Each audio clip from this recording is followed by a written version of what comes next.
नमस्कार, मैं मनीष कुमार वर्मा। इस न्यूज़ में हम सुनाएंगे कि किस प्रकार से कन्हैया सिंह जो कांग्रेस का प्रवक्ता है, देखिए किस प्रकार से बिहार प्रभारी भी बनाया गया है। आइए सुनते हैं इनका क्या बोल रहे हैं।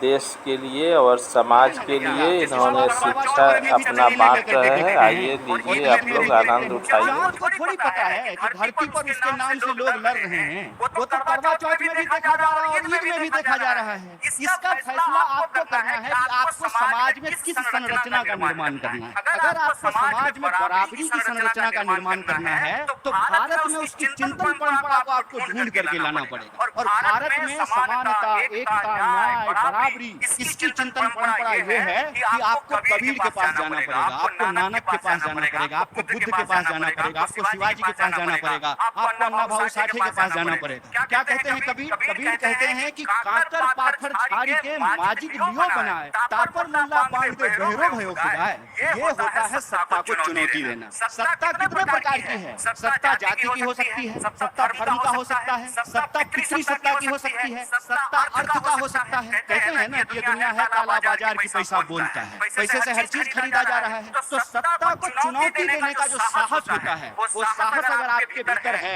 वो समझ आपके भीतर है, तो आप सत्य की राजनीति के साथ खड़े हैं। दो ही रास्ता है, नदी के उस किनारे खड़े हो जाइए, सत्ता से हाथ मिला लीजिए, या अपने दिलों में सत्य का अरमान लिए हुए गांधी बुद्ध के रास्ते पे चल पड़िए, डॉक्टर बाबा साहब भीमराव अम्बेडकर के रास्ते पे आगे निकल पड़िए। और बुरा मत मानिएगा, बहुत सारे स्पीकर ने कहा कि विचार नहीं होता है, गलत बात है। अगर विचार नहीं होता है तो आप में और कुत्ता में कोई फर्क नहीं है, इस बात को याद रखिएगा। विचार होता है, विचार के बिना आपके भीतर प्रश्न पूछने की क्षमता नहीं आती है, सत्य को चुनौती देने की क्षमता नहीं आती है, सत्ता से टकराने की साहस आपको नहीं होता है। विचार होता है, नजरिया होता है, तभी आपको नजर आता है। चलिए हमारे साथ ताजमहल हमारे साथ देखने चलिए, आपको खूबसूरती दिखाई देगी, हमको दिखाई देगा कि बड़े मजदूरों का शोषण किया गया, उसको पेमेंट नहीं किया गया, उसको वेज नहीं दिया गया है। एक ही चीज है, उसको आप किस नजरिए से देखते हैं, ये नजरिए पर निर्भर करता है। और मुझे बताइए, गन्ने को यदि चना कहने लगे तो चने गन्ने जैसा स्वाद तो नहीं देने लगेगा ना। सिर्फ नाम बदल देने से क्या होगा? लड़ाई हमेशा सत्य और सत्ता की रहती है, और सत्य और सत्ता दोनों बदलते रहता है। ऐसा नहीं है कि ये हमेशा सत्ता भी बदलता है और सत्य भी बदलता है। सत्ता का परिवर्तन भी होते रहता है, उसके अनुसार सत्य का भी परिवर्तन होते रहता है। और हम किस काल खंड में पैदा हुए हैं, इससे हमारी विचारधारा तय होती है। जैसे एग्जाम आप देखिए करवा चौथ को चलनी लेकर के, आप देखिए ईद पर चांद को, लेकिन जब एग्जाम होगा यूपीएससी का और पूछा जाएगा कि चंद्रग्रहण कैसे लगता है, तो ये लिख करके आइएगा कि केतु और राहु की वजह से होता है, तो एग्जाम में आप फेल हो जाइएगा। इस बात को याद रखिए। मंच पे ज्यादा रोशनी है, आपकी तरफ कम रोशनी है। हम चाहते हैं कि आपकी तरफ ज्यादा रोशनी रहे। मेरी आवाज पीछे तक जा रही है, सब लोगों को सुनाई दे रहा है। आप लोग खाना खाए हैं कि नहीं? लग तो नहीं रहा है। खाना खाए होते तो जोर से बोलते हैं। खाना खाए हैं? हाँ, अब लग रहा है कि खाए हैं। मेरी आवाज जहाँ तक पहुँच रही है, 14वें छात्र संसद में आए हुए आप तमाम विद्यार्थियों का, आदरणीय शिक्षकों का, MIT परिवार के एक एक सदस्य का, चाहे वो स्वीपर हो, क्लर्क हो, टीचर हो, नॉन टीचिंग स्टाफ हो, या कैमरा के पीछे काम करने वाले लोग हो, इस परिवार को चलाने वाले आप सभी सदस्यों का मैं दिल से आभार व्यक्त करता हूँ कि इस महत्वपूर्ण कार्यक्रम में आने का अवसर प्राप्त हुआ है। क्योंकि वो अंग्रेजी का एक फ्रेज है ना, young age is number, young is feeling. आप नौजवानों के बीच आकर के अच्छा लग रहा है, अपनी यूनिवर्सिटी का दिन याद आ रहा है। और खास करके मैं मंच को धन्यवाद करना चाहता हूँ। हमारे साथ दो मेंबर ऑफ पार्लियामेंट हैं और आपके कॉलेज के डीन हैं। और सबसे बड़ी बात यह है कि मंच पर बड़े प्रतिभावान लड़के और लड़कियां बैठे हैं, जिन्होंने अपने विचारों से, अपनी ओजस्वी वाणी से, अपनी ओरेटरी से, मैं समझता हूँ कि आप लोगों को इम्प्रेस किया है। बहुत शानदार बात आप लोगों के बीच में रखा है। मैं आपके सामने भाषण नहीं दूंगा, क्योंकि आजकल भाषण बहुत दिया जाता है, लेकिन मुझे जिस विषय पर बोलने के लिए कहा गया है, दो चार बातचीत के तौर पर मैं आपके सामने रखूंगा। सबसे पहली बात तो मैं इस बात से सहमत नहीं हूँ कि भारत को किसी और के नजरिए के हिसाब से भारत की राजनीति, भारत की विचारधारा और भारत के अंदर रहने वाले जो लोग हैं, उनकी चिंतन परंपरा को चिन्हित किया जाए। कहने का का तात्पर्य ये है कि यह जो लेफ्ट राइट सेंटर यह जो कैटेगरी है, ये कैटेगरी एक्चुअली भारतीय कैटेगरी नहीं है। भारतीय कैटेगरी को अगर आप देखेंगे तो भारत में अगर द्वैतवाद है तो अद्वैतवाद भी है और विशिष्टाद्वैतवाद भी है। कहने का मतलब ये है कि एक ही व्यक्ति के अंदर कई गुण होते हैं और कई सारे अवगुण भी होते हैं। तो राजनीति में जब हम किसी चीज का विश्लेषण करने के लिए जा रहे हैं तो दो चीज का होना बहुत महत्वपूर्ण है। पहला है लेंस और दूसरा है लोकेशन। मतलब हम किस नजरिए से किसी चीज को देख रहे हैं और वो चीज हम कहाँ से देख रहे हैं। जब तक इसका हम निर्धारण नहीं करेंगे तब तक ये कैटेगरी के आधार पर हम भारतीय समाज, भारतीय राजनीति और भारतीय इतिहास को समझने में गलती करेंगे। कहने का तात्पर्य ये है कि आजकल ना जब आप पॉलिटिकल नैरेटिव को सुनेंगे या किसी मंच पर जाएंगे, किसी टीवी डिबेट में जाएंगे, किसी क्लासरूम में अगर आप किसी टीचर को सुनेंगे तो आपको ये महसूस होगा कि किसी के लिए राजनीति मैथमेटिक्स, जब वोटों का परसेंटेज निकाला जाता है, किस जाति का कितना वोट है, किस धर्म का कितना वोट है, तो किसी के लिए पॉलिटिक्स मैथमेटिक्स है, किसी के लिए पॉलिटिक्स केमिस्ट्री है कि इस जात को इस जात से जोड़ देंगे, जैसे लैब में बैठ करके हम लोग कोई पॉलिटिक्स खड़ा कर देंगे। और किसी के लिए कितना पैसा खर्चा होगा, धन कहाँ से आएगा, चंदा कहाँ से आएगा। और आजकल चल भी नहीं रहा है तुम मुझे चंदा दो मैं तुम्हें धंधा दूंगा, आप मुझसे चंदा लीजिए, फिर जब हमारी सरकार आ जाएगी तो हम आपको धंधा दे देंगे। चल भी यही रहा है। तो अगर आप इस देश को का लीडर बनना चाहते हैं या as a political science student आप इस देश को समझना चाहते हैं और जो एफर्ट है MIT का कि हमको पढ़ा लिखा नेतृत्व खड़ा करना है, तो सबसे पहले आपको समझना पड़ेगा कि राजनीति है क्या। जब तक राजनीति समझ में नहीं आएगी, ये लेफ्ट राइट सेंटर ये भी समझ में नहीं आएगा। तो राजनीति क्या है? राजनीति जैसे सिंपल समाज में जैसे संरचना होती है, घर होता है, परिवार होता है, धर्म होता है, जाति होता है, पहचान होती है, उसी तरह से राजनीति भी एक संरचना होती है। और उस संरचना के दो तरह के लोग होते हैं, एक जो उस संरचना से लाभ ले रहे हैं और एक जो उस संरचना के पीड़ित हैं। अगर आपको उस संरचना से लाभ मिल रहा है तो आप उस संरचना की अच्छाइयों को देखेंगे। अगर उस संरचना से आप पीड़ित हैं तो आप उस संरचना के खिलाफ अपने सवाल को उठाएंगे, अपनी आवाज को मुखर करेंगे। मतलब राजनीति दो ही तरह की होती है, एक होती है सत्ता की राजनीति और दूसरा होता है सत्ता के खिलाफ सत्य की राजनीति। और यही विचारधारा है।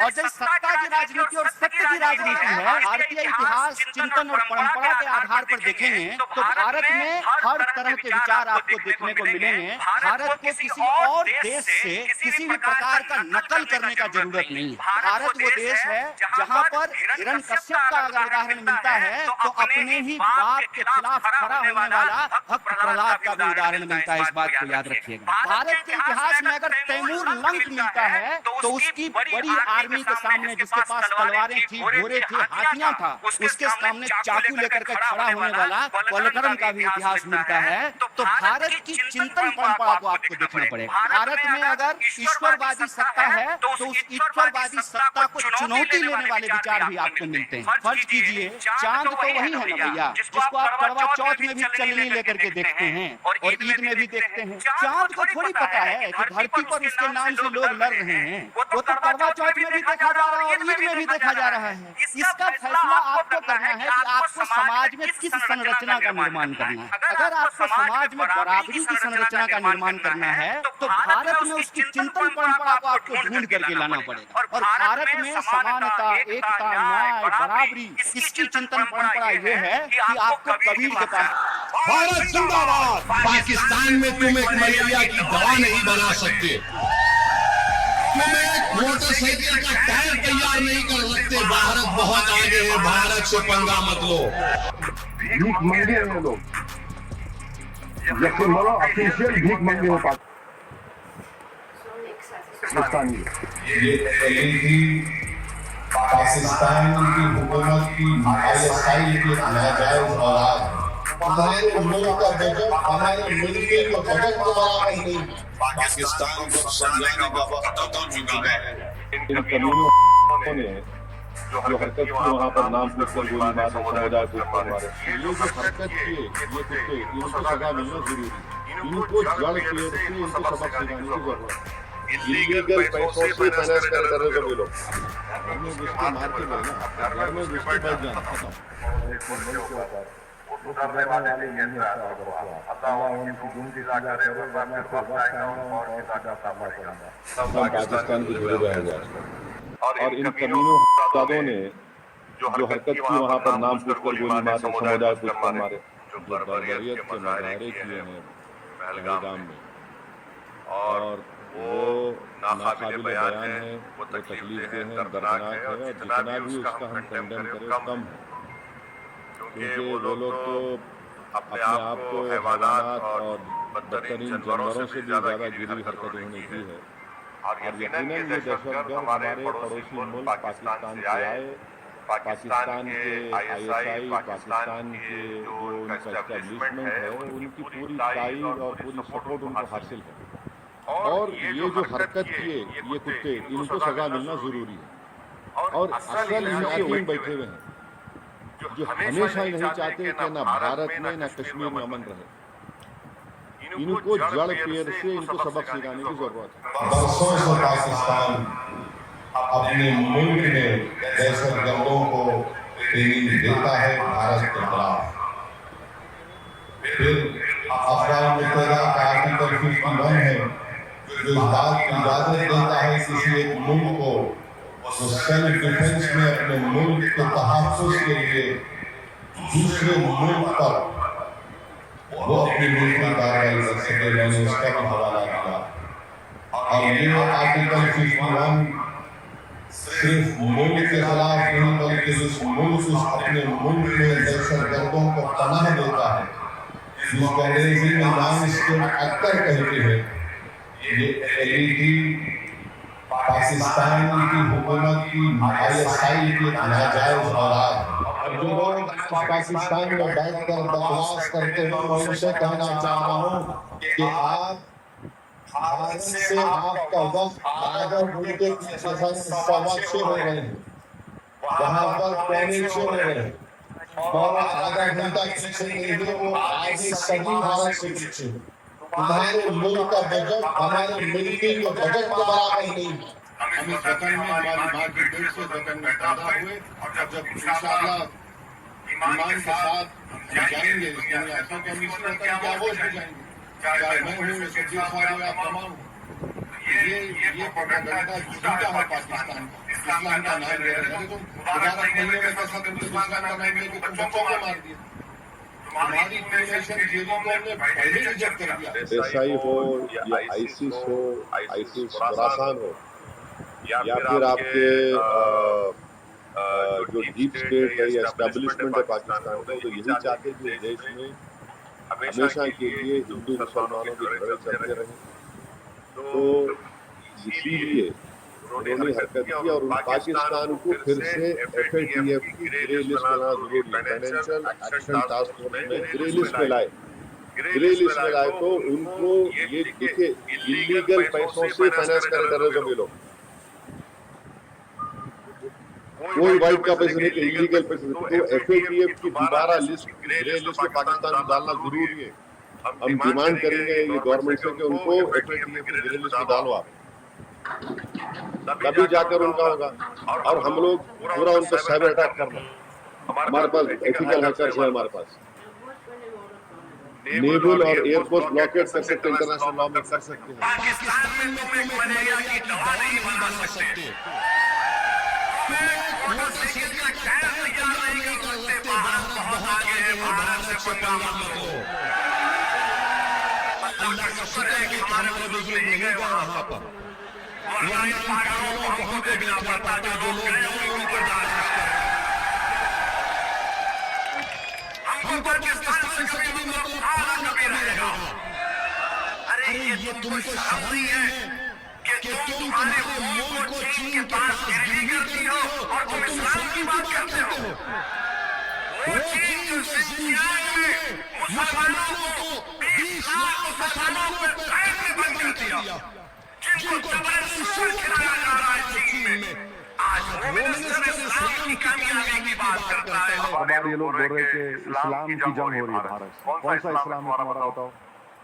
20 करोड़ मुसलमान भारत में रहते हैं और हनफी फिक़्ह का पूरी दुनिया का सबसे मशहूर आलिम दीन मौलाना खालिद सैफुल्लाह रहमानी हैदराबाद में रहते हैं, सबसे बड़ा आलिम।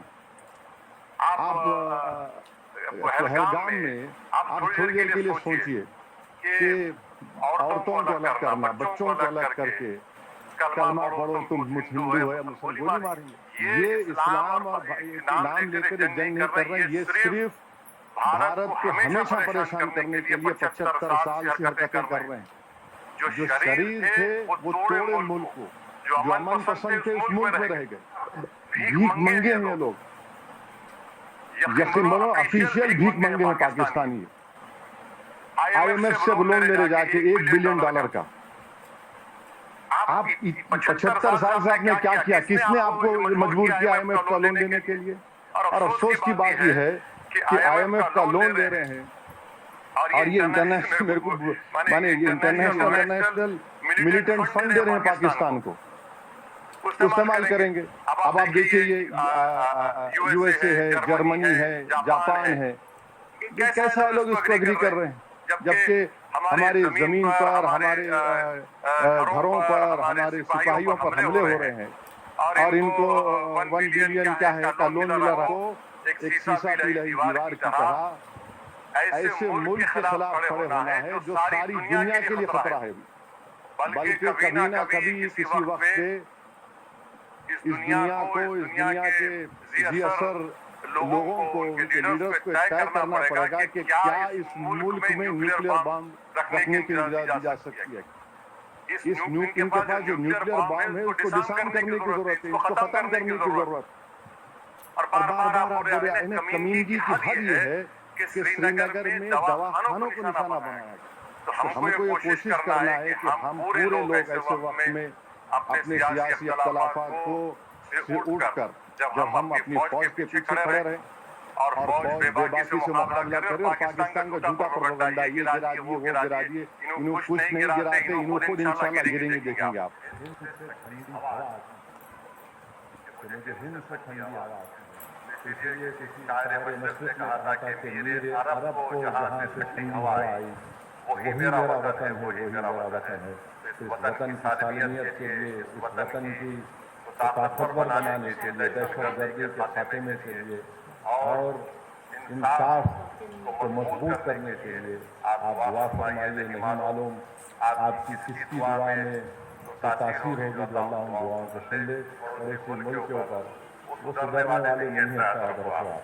अब आप दुआ करो, हज के जा रहे, अल्लाह उनकी दुम की सजा करे, वरना फिर वक्त आएगा उनको और सजा करना पड़ेगा। काश 2019 में नरेंद्र मोदी वो जो लॉन्चिंग पैड्स की जमीन को हासिल कर लेते, जहाँ से लॉन्च पैड होते वो टेररिस्ट आप उसको ले लेते। आपके बाद अगर कुछ एक्शन ले रहे तो घर में घुस के बैठ जाना, घर में घुस के मारते रहना, घर में घुस के बैठ जाना, खत्म। ये होना चाहिए। एक बात सुनिए, ये रेजोल्यूशन है पार्लियामेंट का, भारत की पार्लियामेंट का रेजोल्यूशन है, भारत का है बोल के बीजेपी क्या बोलते हैं, घर में घुस के बैठ जाओ, बोले घर में घुस के बैठ जाओ। ये खत्म होना टेररिज्म जो बार बार हर थोड़े दिन को पाकिस्तान ये पूछ रहा है कि भारत के पास अगर कोई प्रूफ है तो दो। अरे बेशर्मो, क्या हमने तुमको पठानकोट में बुलाकर नहीं दिखाया था कि पठानकोट हमारा एयरफोर्स का बेस में तुम्हारे आतंकवादी आकर वहां पर कोहराम मचा कर गए। तुम्हारी लोग पाकिस्तान से आकर देखे, उसके बावजूद भी तुमने उन आतंकवादियों के खिलाफ एक्शन नहीं लिया। पाकिस्तान कभी भी इकरार नहीं करेगा कि उनके मुल्क से आतंकवादी आकर भारत में लोगों का कत्ल कर रहे हैं। पाकिस्तान को समझाने का वक्त खत्म हो चुका है। मैं बड़ी जिम्मेदारी के साथ जज्बात में लाए बगैर कह रहा हूँ कि ये वक्त जवाब देने का, ये वक्त सोचने का नहीं है। जिस जैसे भी हो, पाकिस्तान को अगर कमजोर करने के लिए उनकी मईशत को, उनके इकोनॉमी को कमजोर किया जा सकता है तो बराबर किया जाना चाहिए। और जो भी तरीक़ेकार हुकूमत इस्तेमाल करेगी, हम उम्मीद करते हैं कि आतंकवाद खत्म होगा। ये देश का मसला है, ये कोई सियासी मसला नहीं है। पाकिस्तान को जुड़े रहेगा, पाकिस्तान कोई नहीं रह गया, इतना बेबाक